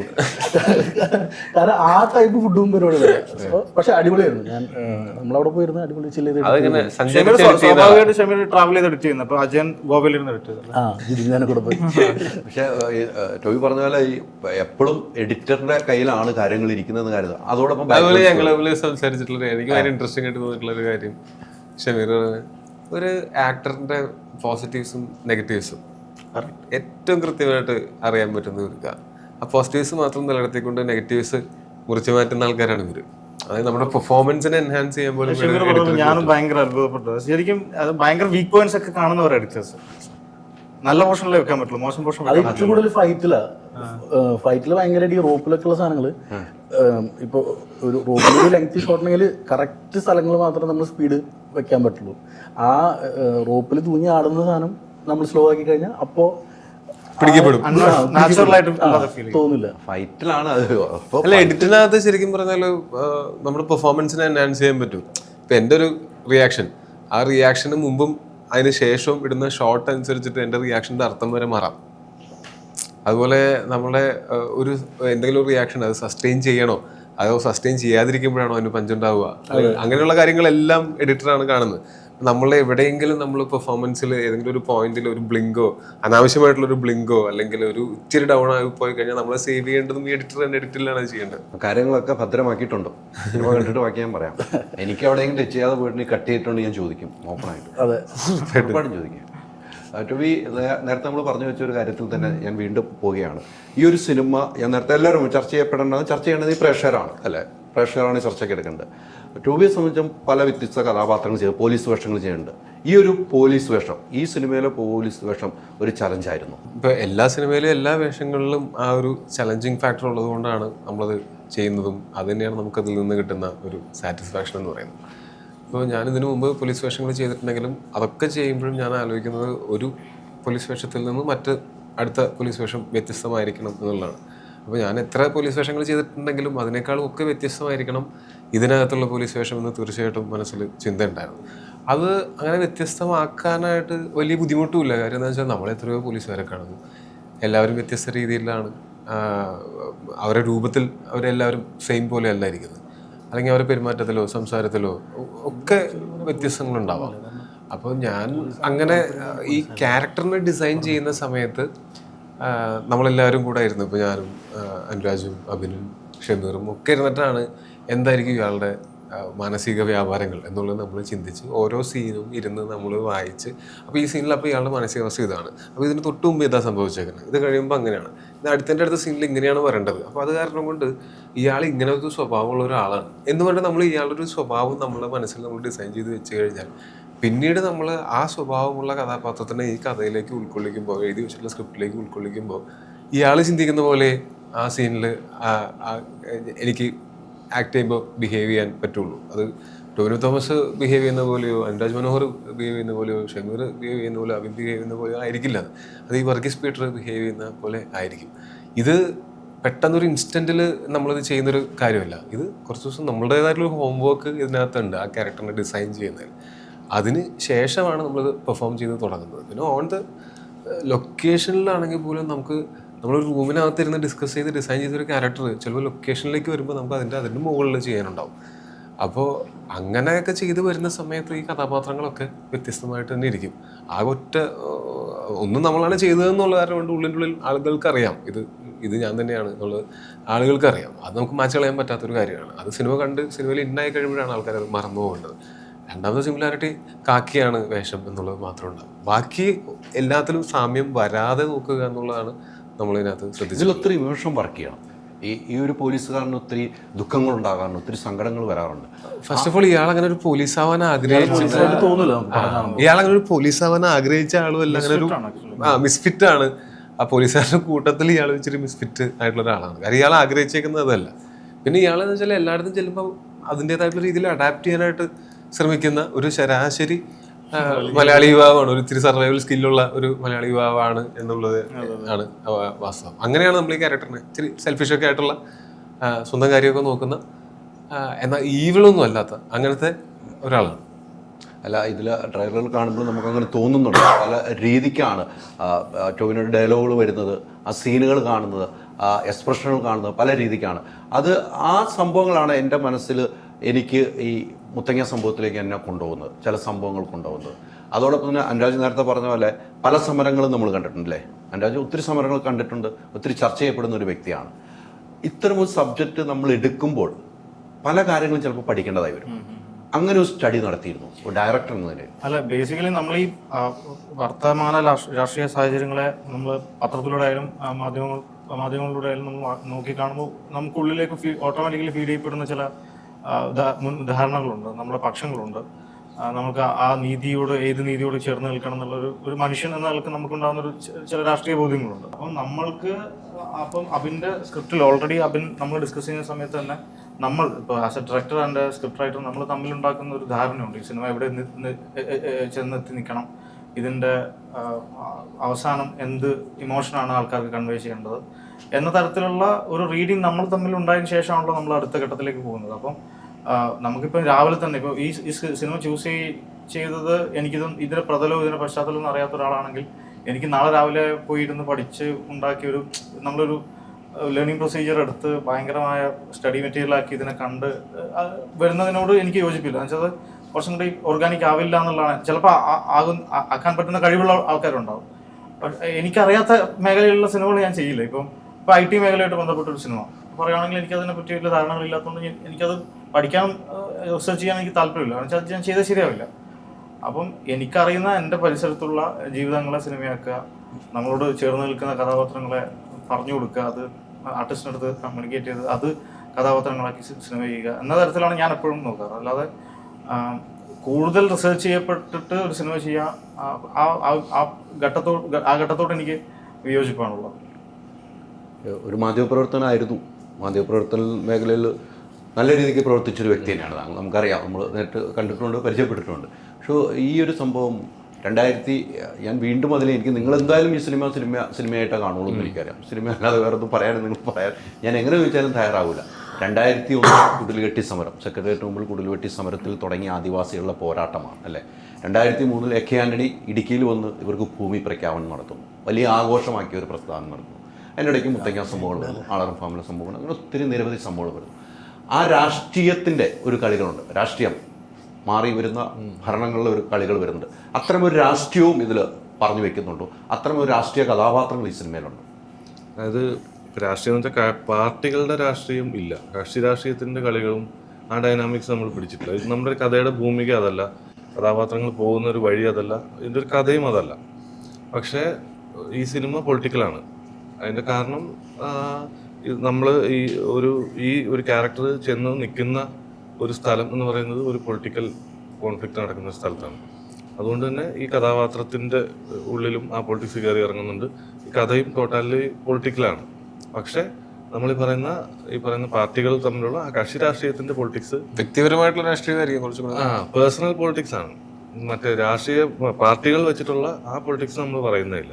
അത് ഈ കഥയുമായിട്ട് ബന്ധമില്ല. അതിന് ഈ കഥയുമായിട്ട് ബന്ധം വരില്ല. അങ്ങനത്തെ ഒരു വ്യക്തിപരമായ രാഷ്ട്രീയങ്ങൾ. അതെ, ഈ സിനിമയിൽ രാഷ്ട്രീയക്കാരുണ്ട്, അവരുടെ വ്യക്തിപരമായിട്ടുള്ള രാഷ്ട്രീയമാണ് അതിനകത്ത്. ആ ഡൈനാമിക്സ് നിങ്ങൾ ഉദ്ദേശിച്ച പോലത്തുള്ള ഡൈനാമിക്സ് ഇതിലില്ല, അതിനകത്തൊന്നുമില്ല. അപ്പൊ കാണട്ടെ എന്തായാലും. എനിക്കിത് കുറച്ചുകൂടി വൈഡായിട്ട് പറഞ്ഞാൽ ഇപ്പൊ പൊളിറ്റിക്കൽ പാർട്ടിയിലുള്ള ആൾക്കാർക്ക് തന്നെ വ്യക്തിപരമായ പൊളിറ്റിക്സും താല്പര്യങ്ങളും ഉണ്ടാവും. തീർച്ചയായിട്ടും അത് ചിലപ്പോൾ ബയാസ്ഡ് ആവും. അത് അധികാരമുള്ള ഒരാളാണെങ്കിൽ ആ ബയാസ്ഡ് ആയിട്ടുള്ള ആ അധികാരത്തെ അയാൾ എന്തിനാണ് യൂസ് ചെയ്യുന്നത് എന്നുള്ളത് ഭയങ്കര കാണാൻ നമുക്ക് ഹൃദയഭേദകമായ കാഴ്ചകളൊക്കെ ചിലപ്പോൾ നമുക്ക് സമ്മാനിക്കും. ഒരാൾ ആ മൊമെന്റിൽ അയാൾക്കുണ്ട് ആ അധികാരം വെച്ച് അയാൾ ആ മൊമെന്റിൽ ഉണ്ടാക്കുന്ന ഒരു ഇൻസ്റ്റന്റ് ആക്ഷൻ, അത് ചിലപ്പോൾ ഭയങ്കരമായ വേദനകളും ചോരയും രക്തച്ചൊരിച്ചിലൊക്കെ ഉണ്ടാക്കും. നമ്മൾ കണ്ടതാണ്. കേരളത്തിൽ വളരെ ചുരുക്കം വെടിവെപ്പുകൾ നടന്നിട്ടുള്ളൂ. നമ്മൾ ഈ മുത്തങ്ങ എന്ന് പറയുമ്പോൾ നമുക്ക് മറ്റു വെടിവെപ്പുകളെ കുറിച്ച് ആലോചിച്ചാൽ ഭീമപ്പള്ളി കൂത്തുറമ്പ് വെടിവെപ്പിനാണ്. ചീമയിൽ ഉണ്ടായിരുന്ന പച്ചയ്ക്ക് മനുഷ്യരെ കത്തിച്ച് കളഞ്ഞ വിഷയങ്ങൾ ആലോചിക്കാം. ചന്ദ്രൻതോപ്പ് വെടി വളരെ ചുരുക്കം വെടിവെപ്പുള്ളൂ. ഇതിലൊക്കെ ഉള്ളിൽ ഒരാളുടെ അല്ലെങ്കിൽ ഒരു വ്യക്തി എന്ന നിലക്ക് അയാളുടേതായിട്ടുള്ള ഈഗോ വർക്കൗട്ട് ആയിട്ടുണ്ട്. അതിന്റെ ചരിത്രം പരിശോധിച്ചാൽ മനസ്സിലാവും. ഒരു രാഷ്ട്രീയ സിനിമയ്ക്ക് അപ്പുറം പല രാഷ്ട്രീയ സിനിമകൾ വന്നുപോയിട്ട് എത്ര സംഭവങ്ങൾ വന്നിട്ടുണ്ട്. പക്ഷേ ഇതുമായി കണക്ട് ചെയ്ത് വന്നിരിക്കുന്ന സിനിമകൾ, ഈ വെടിവെപ്പ് കേസുമായി ബന്ധപ്പെട്ട് വന്നിരിക്കുന്ന സിനിമ വളരെ ചുരുക്കമാണ് അല്ലേ. അവസാനം വന്ന ഫഹദിൻ്റെ ഒരു സിനിമയാണെന്ന് എനിക്ക് ഭീമാപ്പള്ളി വെടിവെപ്പ് കേസ്, അല്ലെ, ആ സംഭവമാണ്. അത്തരം ഒരു സിനിമകൾ നമുക്ക് വലിയ വൈഡായിട്ട് വേണം ചിത്രീകരിക്കാൻ. എനിക്ക് ഈ സിനിമയെ കാണുന്നത് അത്രയും വൈഡ് ക്രൗഡ് വേണം, അത്തരം ഒരു ലൊക്കേഷനിൽ സെറ്റ് ഇടേണ്ടതായി വരും. അതൊക്കെ എത്രമാത്രം ഉണ്ടായിരുന്നു? അല്ല, ഞാൻ പറഞ്ഞതാണ്, ഒരു ഡയറക്ടർ ചെയറിൽ ഇരുന്നിട്ട് അവിടെ സെറ്റ് വരട്ടെ എന്ന് പറഞ്ഞത് വരില്ല. അപ്പം ഇപ്പം ഷമീർ ആയാലും ടെക്നിക്കൽ സൈഡ് ഞാൻ പറയാം, ഷമീർ ആയാലും ബാവൊക്കെയാണ് ആർട്ട് ചെയ്യുന്നത്. വെരി സീനിയർ ഡയറക്ടറാണ്. ഇപ്പം തുടക്കകാലത്ത് വേറൊരു സിനിമാറ്റോഗ്രാഫർ ആയിരുന്നു ഇതിലുണ്ടായിരുന്നത്. അപ്പം ആ സമയത്തൊക്കെ ഡിസ്കസ് ചെയ്യുന്ന സമയത്തൊക്കെ ഇതിന്റെ എക്സിക്യൂഷൻ ലെവലിലാണ് നമ്മൾ ഏറ്റവും ബേസ് ആയിട്ടുള്ള എക്സിക്യൂഷൻ ലെവലാണ് നമ്മൾ ചിന്തിക്കുന്നത്. പിന്നെ നമ്മൾക്ക് മുന്നിലുള്ള പൊളിറ്റിക്കൽ സിനിമകൾ അല്ലെങ്കിൽ ഇത്രയും വലിയ സ്കേപ്പിൽ ഷൂട്ട് ചെയ്ത സിനിമകളുടെ റെഫറൻസുകൾ നമ്മൾക്ക് ഉള്ളിലുണ്ട്. ഒരു ഷോട്ട് വെക്കുമ്പോൾ നമ്മൾ ആദ്യം ചർച്ച ചെയ്ത വിഷയം തമാശക്കായിട്ട് നമ്മുടെ പ്രൊഡ്യൂസറുള്ള ഷിയാസ്ക ടിപ്പുമായിട്ട് സംസാരിക്കുന്ന സമയത്ത് വൺ ഓഫ് ദ ഒരു എന്തോ മാനേജ്മെന്റ് ആൾക്കാർ ഈ 1000 പേര് കൊള്ളുന്ന ക്യാമറ ഇല്ല എന്നൊരു ചർച്ച വന്നു. 1000 പേര് കൊള്ളുന്ന ക്യാമറ ഇല്ല എന്നുള്ളത് അയാൾ പറഞ്ഞു എന്ന് പറഞ്ഞിട്ട് എൻ്റെ അടുത്ത് പറയാണ്. 1000 പേര് കൊള്ളുന്ന ക്യാമറ ഇല്ല. അപ്പൊ നമ്മൾ പിന്നെ അതുമായിട്ടായി ചർച്ച. അപ്പം അത് ഏറ്റവും ബേസ് ഗ്രൗണ്ടഡ് ആയിട്ടുള്ള നമ്മളെ കൂടെ നിൽക്കുന്ന ടീമായിട്ടുള്ളത് കൊണ്ടാണ് നമുക്ക് ആ ചർച്ചയ്ക്കുള്ള സ്വാതന്ത്ര്യം ഉണ്ടാവുന്നത്. 1000 പേരെ കൊള്ളിച്ചിട്ടുള്ള 1001 പേരെ വെച്ച് നമ്മൾ ഷൂട്ട് ചെയ്തിട്ടുണ്ടായിരുന്നു. എന്നിട്ടും ആൾക്കാർ ബാക്കി എന്നിട്ട് കുറച്ച് സി ചെയ്യേണ്ടി വന്നു. അപ്പോ അത്തരത്തിലുള്ള സ്റ്റഡി മെറ്റീരിയൽ എന്ന് പറഞ്ഞാൽ എന്നെ സംബന്ധിച്ച് അതായിരുന്നു എന്റെ സ്റ്റഡി മെറ്റീരിയൽ. പൊളിറ്റിക്കൽ സാധ്യതകൾ എന്റെ ഉള്ളിലുള്ളത് കൊണ്ട് തന്നെ ആ ഒരു അഹങ്കാരത്തോടുകൂടി പറയുന്നില്ല, ആ കഥയ്ക്ക് വേണ്ട സാധനങ്ങൾ പിന്നെ അഭിൻ ബാക്കപ്പ് ചെയ്യാനുണ്ട്. മറ്റ് സുഹൃത്തുക്കൾ പൊളിറ്റിക്കൽ ധാരാളം സുഹൃത്തുക്കളുണ്ട്. അപ്പം ഇതിനെ ടെക്നിക്കലി എക്സിക്യൂട്ട് ചെയ്യാൻ എന്താണ് വേണ്ടത്? ഇപ്പം അന്ന് ഷമീർ പറഞ്ഞ എനിക്ക് ഒരു വാലിഡായ പോയിന്റ്, എടാ നീ വൈറ്റ് ഷോട്ടുകൾ എവിടെ വരുന്നു, അപ്പോൾ ഏതൊക്കെ ദിവസങ്ങളോ വൈറ്റ് ഷോട്ട്, ആ ഒരു സീനിലെ വൈറ്റ് ഷോട്ടുകളെല്ലാം മാർക്ക് ചെയ്യുക. എന്നിട്ട് ആ വൈറ്റ് ഷോട്ടുകളെല്ലാം കൂടി ഒരു ദിവസം വരുന്ന ദിവസം എടുക്കുക. നമ്മൾ ശരിക്കും ഇത് ചീഫ് അസോസിയേറ്റ് സമയത്ത് ഞാൻ ചെയ്തതാ, ഞാൻ മറന്നുപോയി. ഞാൻ കഴിഞ്ഞ 6 വർഷമായിട്ട് വിഷ് കഴിഞ്ഞിട്ട് വീട്ടിലിരിക്കുക. ഞാൻ ശരിക്കും ഒരു സിനിമ ലൊക്കേഷനിൽ പോയിട്ട് 6 വർഷമായി. അപ്പൊ ഷമീറത് പറയും ആ റീകോൾ എനിക്ക് കിട്ടി. ഞാൻ കാണാൻ അജയന്റെ ലൊക്കേഷനിലൊക്കെ പോകുന്നത്. എന്റെ എക്സിബിഷൻ മറന്നുപോയി. ഞാൻ 1 വർഷം 4-5 സിനിമ ചീഫ് അസോസിയേറ്റ് വർക്ക് ചെയ്തതാണ്. പക്ഷെ ആ സാധനം എന്നെ ഡിസ്കണക്ട് ആയി. അപ്പൊ ഷമീറിനെ പോലത്തെ ആൾക്കാരെ നമ്മൾ സഹായിക്കുന്നു. അപ്പോൾ ആ ടെക്നിക്കൽ ബാവൊക്കെ ഇട്ടിരിക്കുന്ന ലൊക്കേഷൻ ഇപ്പൊ നമ്മൾ മീനാക്ഷി എസ്റ്റേറ്റിലാണ് ഷൂട്ട് ചെയ്തിരിക്കുന്നത്. അതൊരു കാടാ. അത് അവിടെ ശരിക്കും പറഞ്ഞാൽ വന്യമൃഗങ്ങൾ വല്ലാതെ ഉള്ള ഒരു കാടാണ്. കടുവ, അതായത് ടൊവിയുടെ കാരവന്റെ പറയുന്നത് ടൊവിയുടെ കുറച്ച് ആൾക്കാർ നിങ്ങളുടെ കൂടെ ആരെങ്കിലും മിസ്സായി അവിടുത്തെ നാട്ടുകാർ ചോദിക്കാം നിങ്ങളുടെ ലൊക്കേഷനിലുള്ള എല്ലാവരും ഓക്കെ അല്ലേ? ഓക്കെ അല്ലേ? ആ ഓക്കെയാണ്. എന്നാ വല്ല മാനുമായിരിക്കും. അത് ചോരക്കുളമാണ് അതിന്റെ പുറകില്. അപ്പം അത് മാനെ പിടിച്ചുകൊണ്ട് പോയതാ. അപ്പോൾ ആ ലൊക്കേഷൻ നമ്മൾ കിട്ടാത്തതിന്റെ കുറച്ച് സാങ്കേതിക പ്രശ്നങ്ങളുണ്ടായിരുന്നു. അത് മധ്യപ്രദേശ് സർക്കാരിന്റെ കയ്യിലുള്ള, കേരളത്തിലുള്ള മധ്യപ്രദേശ് സർക്കാരിന്റെ കയ്യിലുള്ള പ്രോപ്പർട്ടിയാണ്. അതിന് കുറച്ച് ലീഗൽ ഇഷ്യൂസ് ആയി നമ്മൾ മറ്റു ചില ലൊക്കേഷനിൽ പോയി, പാലക്കാട് പോയി. പക്ഷെ കറങ്ങി തിരിഞ്ഞ് വീണ്ടും നമ്മൾ ആ ഭൂമിയിൽ വരികയാണ്. ആ സ്ഥലത്ത് ശരിക്കും സെറ്റ് ചെയ്ത് ഫില്ല് ചെയ്യണമെങ്കിൽ ഏതാണ്ട് നമ്മൾ ബഡ്ജറ്റിലിട്ട ബഡ്ജറ്റിനെക്കാട്ടും ഒരു 2 ഇരട്ടി ബഡ്ജറ്റാവും. അപ്പോൾ ബാവക്കെ ഞാൻ വിളിച്ചു പറഞ്ഞു, ബാവക്ക് ഇത് കയ്യിൽ നിന്ന് പോകുന്ന തോന്നുന്നു. ബാവക്ക് ഇല്ലാതെ ഞാൻ ഒന്ന് കാണട്ടെ എന്നുകൊണ്ട് ബാവക്ക് ഒന്ന് കാണുന്നു. ബാവക്ക് സ്കെച്ച് ഇടുന്നു. സ്കെച്ച് ഇട്ടിട്ട് പുള്ളി എന്നോട് എനിക്കൊരു 1 മന്ത് സമയം വേണമെന്ന് പറയുന്നു. ഞാനപ്പോൾ എൻ്റെ പ്രീ പ്രൊഡക്ഷൻ പണികളൊക്കെ ചെയ്ത് തിരിച്ചെത്തുമ്പോൾ ആ പ്രദേശം മുഴുവൻ ആ ഫില്ലായ തരത്തിലുള്ളൊരു സെറ്റ് വർക്ക്സ് പുള്ളി കംപ്ലീറ്റ് ചെയ്തിരിക്കുന്നു. അപ്പോൾ അത്തരത്തിലുള്ള എല്ലാവരുടെയും മനസ്സിൽ കണ്ട പോലെ തന്നെയുള്ളൊരു പ്രദേശമായിട്ടത് ഭയങ്കര റിയൽ ആയിട്ട് ഇരിക്കുന്നുണ്ടായിരുന്നു. അത് അത്തരം ഇപ്പൊ ഇതിൽ basic blast gun shot gun അൻപ് എന്ന് പറഞ്ഞ വളരെ സീനിയർ എക്സ്പ്ലോസീവ് മാസ്റ്റർ ഉണ്ട്. അയാളൊക്കെ ശരിക്കും നമ്മളടുത്ത് ക്രൗഡുകൾ എത്ര പെട്ടെന്നാണ് പുള്ളി ബ്ലാസ്റ്റൊക്കെ റീഫിൽ ചെയ്തെന്നുള്ളത്. ശരിക്കും അത്ര വലിയ സന്നാഹങ്ങൾക്ക് ഒരു 10 വണ്ടി വാട്ടർ ടാങ്കൊക്കെ വേണം തീക്കെടുത്താൻ. അത്ര സന്നാഹങ്ങൾ ഉണ്ടെങ്കിൽ പോലും നമുക്ക് മിനിമൽ സെറ്റപ്പിൽ നമുക്കിത് മാക്സിമം ഔട്ട്പുട്ട് ഉണ്ടാക്കാൻ പറ്റിയെന്നുള്ളത്. പിന്നെ ഈ ചില ലോങ് ടേക്സ് ഒക്കെ എടുക്കുന്ന സമയത്ത് നമ്മള് ഈ പറയുന്ന ഒരുപാട് പേര് ഫ്രെയിമിൽ വന്നു പോകും. അതും ട്രൈബൽസ് ആയിട്ടുള്ള ആൾക്കാരും അല്ലാതായിട്ടുള്ള ആൾക്കാരും ഒക്കെ ഉണ്ട്. ഇവരുടെ എല്ലാവരുടെയും ഒരു സിങ്ക്രണൈസേഷൻ സംഭവിക്കണം. അതിന് ഈ പറയുന്ന പോലെ അത് അത്ര എളുപ്പമുള്ള കാര്യം അല്ലെങ്കിൽ പോലും അത് സംഭവിച്ചു. എല്ലാവരും ഒരുപോലെ സഹകരിച്ച് ഒരു മനസ്സോടെ നിന്നു എന്ന് പറയുന്നതാണ്. അത് എല്ലാ ഡിപ്പാർട്ട്മെന്റിന്റെയും ഈ ആർട്ടിസ്റ്റുകളുടെയും ഒക്കെ ഭാഗത്തു നിന്നുണ്ടായിട്ടുള്ള സഹകരണം കൊണ്ടാണ് അത് നടന്നിട്ടുള്ളത്. സ്മൂത്തായിട്ട് പോകാൻ പറ്റും. അതെ അല്ലേ? ടോബിയുമായിട്ട് ആദ്യ സിനിമയല്ലേ അല്ലേ? എങ്ങനെയുണ്ടായിരുന്നു എക്സ്പീരിയൻസ് ഒന്ന്? അടിപൊളി എക്സ്പീരിയൻസ് ആണ്. ബിക്കോസ് ഞാൻ പേഴ്സണലി ഭയങ്കര ഒരു ഫാനാണ്. പറഞ്ഞില്ല അപ്പോ എന്താണ്, എക്സ്പീരിയൻസ്ഡ് ആയിട്ടുള്ള ആക്ടേഴ്സിന്റെ കൂടെ നമ്മൾ വർക്ക് ചെയ്യുമ്പോൾ നമുക്കും അതൊരു എക്സ്പീരിയൻസ് ആണല്ലോ. ആൻഡ് ഒരേ നാട്ടുകാരാണ്. പിന്നെ പാട്ട്, അതിലൊക്കെ പാട്ട് കേട്ടിരുന്നു. അതിലാണല്ലോ അതാണ് നമ്മൾ ആദ്യം ഷൂട്ട് ചെയ്യുന്നതിന്റെ കൂട്ടത്തിലുള്ള അതാണ് പാട്ടാണ്. വയനാട്ടിന് നേരെ ഓപ്പോസിറ്റ് ആയിരുന്നു കുട്ടനാട്ടിലേക്ക്. കുട്ടനാട്ടിൽ നമുക്ക് ഞാനിനി കുട്ടനാട്ടിലേക്ക് ഷൂട്ട് ചെയ്യാൻ അടുത്ത കാലത്തൊന്നും പോകുന്നില്ല തീരുമാനിച്ചിട്ട് തിരിച്ചു വന്നു. വെച്ചാൽ സാധാരണ കരയിൽ ഷൂട്ട് ചെയ്യുന്നതിന്റെ ഡബിൾ എഫേർട്ടാണ്. കുട്ടനാട് മാർപ്പാപ്പ എഴുതിട്ട് പിന്നെ അങ്ങോട്ട് പോയിട്ടില്ല. പിന്നെ ഇതുകൊണ്ടാണ് പോയത്. അപ്പോൾ ബേസിക്കലി ഒരു പാർലൈറ്റ് എടുത്ത് കരയിൽ നിന്ന് ജങ്കാറിൽ കയറ്റി അടുത്ത കരയിൽ വെക്കാൻ ഉച്ച സമയവും. അപ്പോൾ അത് തൊഴിലാളികൾക്കും ബുദ്ധിമുട്ടാണ്. അങ്ങനെ പ്രാക്ടിക്കലി അങ്ങനെ അതിന്റെ ബ്യൂട്ടി സിനിമയിലുണ്ടെങ്കിൽ പോലും അതിന് ടെക്നിക്കൽ എഫേർട്ട് കുറച്ച് നമ്മൾ മനസ്സിലാക്കേണ്ടതെന്ന് വെച്ചാൽ ഒരു കഥാപാത്രങ്ങൾ തോട്ടുവരുമ്പത്തോടെ നടന്നു പോകുന്ന ഒരു ഷോട്ട് എടുക്കുമ്പോൾ ക്യാമറമാനും സംഘവും തോട്ടിലാണ് എന്നുള്ളതാണ് നമ്മൾ മനസ്സിലാക്കേണ്ടത്. ഇങ്ങനെ സൈഡിൽ ഇവിടെ ഫോളോ ചെയ്യുന്ന ഒരു ഷോട്ട് അവര് കയ്യിൽ കൊണ്ടെടുത്ത് തോട്ടിലാണ് നിൽക്കുന്നത് എന്നുള്ളതാണ്. അതെ, എത്ര ആലപ്പുഴ ഷെഡ്യൂൾ ഫുൾ വെള്ളത്തിലാണ്. തിരിച്ചു പറയണോ? അതെന്ന് വെച്ചാൽ ഏറ്റവും തിരിച്ചു പറയാണ്. നേരത്തെ തൊട്ട് നാട്ടുകാരായിരുന്നു ടോവി. ഞങ്ങൾ ഇതിന്റെ ഭാഗമായിട്ടാണ് ഞങ്ങൾ പരിചയപ്പെടുന്നത്. ഇതിന്റെ ഭാഗമായിട്ടാണ് പരിചയപ്പെടുന്നത് അല്ലേ? ഈ സിനിമയിൽ വന്നപ്പോഴാണ് നിങ്ങൾ പരിചയപ്പെടുന്നത്? അതെ അതെ അതെ. ഞാൻ ആദ്യമായിട്ട് നേരിട്ട് കാണുന്നത് ഈ സിനിമയുടെ ഫസ്റ്റ് ഒരു ലോഞ്ച് പോലെ ഉണ്ടായിരുന്നു. ഇതിന്റെ പരിപാടി ഉണ്ടായിരുന്നല്ലോ, അവിടെ വെച്ചാണ് പരിചയപ്പെടുന്നത്. ഇനിയുള്ള സിനിമകൾ പ്രൊജക്ടുകളൊക്കെ ടോവി പ്രൊഡ്യൂസറൊക്കെയാണ് ഒക്കെ ഒന്ന് പറഞ്ഞൊക്കെ വെച്ച് പോകുന്നതൊക്കെ നല്ലതായിരിക്കും. അറിയില്ല, അടുത്ത പടം അറിയില്ലേ? അല്ല അത് കേട്ടെ, ഇതിന്റെ ആന്റിസിപ്പേറ്റഡ് പടങ്ങളൊക്കെ ഉള്ള ആളാണ് കേട്ടോ. ഇതിന്റെ സ്റ്റേറ്റ് അവാർഡ് കയറിയിട്ടുണ്ട്. സ്റ്റേറ്റ് അവാർഡ് കയറിയിട്ടുണ്ട്. അടുത്ത പടത്തില് എനിക്ക് കയറുന്നില്ല. ഇവിടെ കൊടുത്തു അല്ലേ? ഇവിടെ കൊടുത്തു. എന്തായാലും നല്ല നല്ല കഥാപാത്രങ്ങൾ ചെയ്ത് ഇരിക്കുമ്പോൾ ഒരു മനസ്സിനും സംതൃപ്തി ഉണ്ടല്ലോ അല്ലേ? പിന്നെ വരുന്നത് അങ്ങനത്തെ കഥാപാത്രങ്ങളല്ലേ?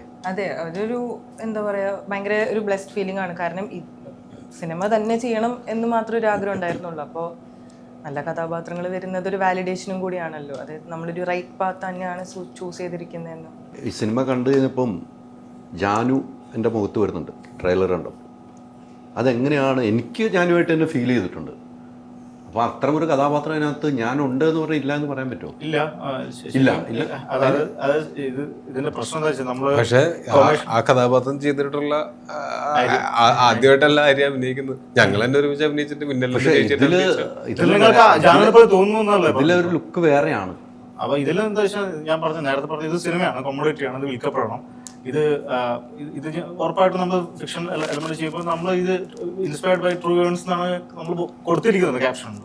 അപ്പോൾ നമ്മളെ ഇൻസ്പയർ ചെയ്ത പല ഇവന്റ്സുകൾ ഇതിലേക്ക് വന്നിട്ടുണ്ട്. അപ്പോൾ ഇതിന്റെ കമ്മ്യൂണിറ്റി എന്ന ആൾക്ക് ഇതിനെ വിൽക്കുക എന്നതിന്റെ പുതിയ കാലത്തെ സാധ്യതകൾ, മാർക്കറ്റ് ചെയ്യാനുള്ള സിനിമ നമ്മളിപ്പോൾ ഈ ഇരിക്കുന്നത് പോലും മാർക്കറ്റിങ്ങിന്റെ ഭാഗമാണ്. അപ്പോൾ ട്രെയിലറിൽ അത് നിങ്ങൾക്ക് തോന്നുകയും നിങ്ങളത് ചോദിക്കുകയും ചെയ്യുന്നു. അപ്പോൾ നിങ്ങൾ സിനിമ കണ്ടു കഴിഞ്ഞാൽ ആ റീഡിങ് ശരിയാണോ അല്ലയോ എന്നുള്ളത് ഒരു പ്രേക്ഷകന്റെ ഉള്ളിൽ നിന്നും ആത്മാർത്ഥമായി പുറത്തേക്ക് വരും. ഞാൻ കാണുന്നു, ഗീതാനന്ദനെ ഒക്കെ കാണുന്നുണ്ട് ഇതിനകത്ത്. ഞാൻ എവിടെയൊക്കെ വന്നു പോകുന്നു അതല്ലാതെ തന്നെ ഇപ്പം നമ്മൾ മറ്റൊരു ഇന്റർവ്യൂവിൽ പോകുമ്പോൾ ഇതൊന്നും ബന്ധമില്ലാതെ ഒരു പോലീസ് ഓഫീസർ ഒരു പോലീസ് ഇൻസിഡൻസ് ട്രെയിലറിൽ തന്നെയുള്ള എന്റെ ഒരു സീനിയർ ഓഫീസർ പിടിച്ചു മാറ്റി എടുത്ത് എന്റെ തന്തയുടെ പ്രായമുള്ള എന്ന് ചോദിച്ചിട്ട് അപ്പൊ ആ ഇന്റർവ്യൂവിൽ മറ്റൊരു ഇൻസിഡന്റ് അത് നടന്നിട്ടുണ്ട്. നമ്മുടെ സൺകുമാർ അതാ പറയാ വെച്ച് പല വലിയ ചർച്ച നടന്നാണ്. അതുകൊണ്ടാണ് പറഞ്ഞത് പോലീസുകാരൻ നീതിക്ക് വേണ്ടി അവിടെ ലാത്തി എടുത്തപ്പോൾ DGP ഒന്നാണ് ചേർത്ത് നിർത്തിയത്.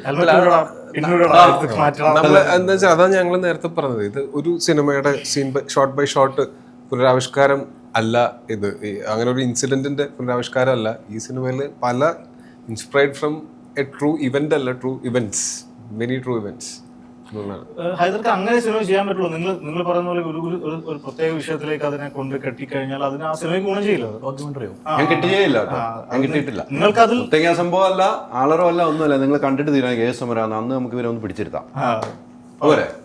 ഞാനൊന്നിലേക്ക് പക്ഷേ അല്ല, നമുക്ക് ഈ പറഞ്ഞ പോലെ നമ്മൾ കണ്ടുപരിചിതമായിട്ടുള്ള കാര്യങ്ങൾ വെച്ചിട്ടാണ്, അല്ലെങ്കിൽ പിന്നെ ഫാന്റസി പടം മാത്രം ചെയ്യാൻ പറ്റില്ല. അതെ തീർച്ചയായിട്ടും. നമുക്ക് നമ്മുടെ ജീവിതത്തിലെ എക്സ്പീരിയൻസസോ അല്ലെങ്കിൽ നമ്മൾ കണ്ടിട്ടുള്ളതോ കേട്ടിട്ടുള്ളതോ ആലോചിച്ചിട്ടുള്ളതോ ആയിട്ടുള്ള കാര്യങ്ങളൊക്കെ വെച്ചിട്ടാണല്ലോ നമ്മൾ സിനിമകളും ഒക്കെ സൃഷ്ടിക്കുന്നത്. എല്ലാ സിനിമകളിലും അങ്ങനെയല്ലേ ഫിക്ഷണൽ ക്യാരക്ടേഴ്സ് ഉണ്ടാവുന്നത്. ആ ഫിക്ഷണൽ ശൂന്യതയിൽ നിന്ന് സൃഷ്ടിക്കുന്നതല്ലല്ലോ.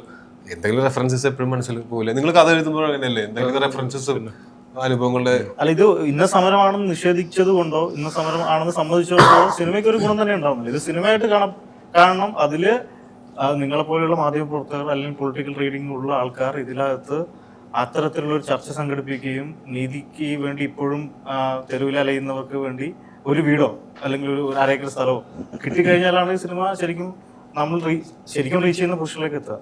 അതായത് മുൻവിധികളില്ലാതെ ഈ സിനിമ കാണുകയും ഈ സിനിമയിൽ നമ്മൾ മുന്നോട്ട് വെക്കുന്ന ആശയം ആൾക്കാർക്ക് മനസ്സിലാവുകയും ചെയ്യുക എന്നുള്ളതാണ് നമ്മൾക്ക് ഏറ്റവും പ്രധാനമായിട്ടുള്ള ആവശ്യം. അല്ലാതെ നമ്മൾ വേറെ ഒന്നിന്റെയും പോസ്റ്റ്മോർട്ടം സത്യസന്ധമായ ഒരു സമീപനമാണ് സിനിമ കാണുമ്പോൾ. അല്ല, മുൻവിധികളൊന്നും ഇല്ലാതെ സിനിമ കാണുമ്പോഴാണ് നമുക്ക് സിനിമ വിലയിരുത്താൻ പറ്റുള്ളൂ. ആ മുൻവിധികൾ ഇല്ലാതിരിക്കുമ്പോൾ എനിക്ക് കുറച്ച് മുൻവിധികൾ ഉണ്ടായിപ്പോയി. അതുകൊണ്ടാണ് ഞാൻ ഇങ്ങനെ ചോദിച്ചത്. ആ മുൻവിധികളോട് ഞാൻ സിനിമ കാണുകയും ചെയ്യും. പക്ഷേ ഞാൻ പറഞ്ഞതൊക്കെ ആണോ എന്ന് ഞാൻ കണ്ടിട്ട് നിങ്ങളെ അറിയിക്കുകയും ചെയ്യും. എനിക്ക് ഇന്നും ഓർക്കണം, ഞാൻ മുത്തങ്ങായി പോയപ്പോൾ ഒരു ആദിവാസി സ്ത്രീ പറഞ്ഞൊരു അതെൻ്റെ തലയിൽ ഇപ്പോഴും ഉണ്ട്. അന്ന് സമരത്തിന് പോയി എൻ്റെ മക്കൾക്ക് കിടക്കാൻ കുടിലില്ലാത്തത് കൊണ്ടാണ് ഞാനന്ന് പോയത്. ഒരമ്മ വേദനയോട് പറഞ്ഞ കാര്യം എനിക്കിപ്പോഴും ഓർക്കുന്നുണ്ട്. അങ്ങനെയാണ് അമ്മ സമരത്തിന് പോകണം, മക്കൾക്ക് കിടക്കാൻ ഒരു കുടിലില്ല, അതുകൊണ്ട് ഞാൻ സമരമുഖത്തേക്ക് പോകുന്നു എന്നാണ് പറഞ്ഞത്. അപ്പോൾ ആ ആദിവാസികളുടെ ജീവിതം എന്തൊക്കെയായിരുന്നു നമുക്ക് അറിയാതെ പറഞ്ഞു പോകാം. പക്ഷേ സിനിമ കണ്ടതിന് ശേഷം ഈ സിനിമ നീതിക്ക് വേണ്ടിയുള്ള പോരാട്ടമാണോ എന്ന് നമുക്ക് കണ്ടറിയാം. സിനിമ സൂപ്പർ ഹിറ്റാകട്ടെ. ഈ സിനിമയുടെ കൂടെ യാത്രയിലുണ്ടാകും. ഞാൻ പറഞ്ഞ കാര്യങ്ങൾ ഒന്നും കൂടെ റിലീസ് കഴിഞ്ഞിട്ട് ഒന്നിരിക്കേണ്ടതായി വരും. ഇരിക്കുകയും ചെയ്യണം, ചർച്ച ചെയ്യുകയും ചെയ്യണം. ഉറപ്പല്ലേ? തീർച്ചയായിട്ടും. അടുത്ത എഡിറ്റിംഗ് ദുബായിൽ പോലെ അമേരിക്കയിൽ പോകണം. അമേരിക്ക കൊണ്ടുപോകുന്ന ഒരു പ്രൊഡ്യൂസറാണ്. ടിപ്പുവിൻ്റെ അടുത്ത് തന്നെ പറയേണ്ടി വരും. അമേരിക്കൻ പ്രൊഡ്യൂസേഴ്സിനൊക്കെ പരിചയമുണ്ടല്ലോ. അപ്പോൾ ഒത്തിരി സന്തോഷം. Thank you.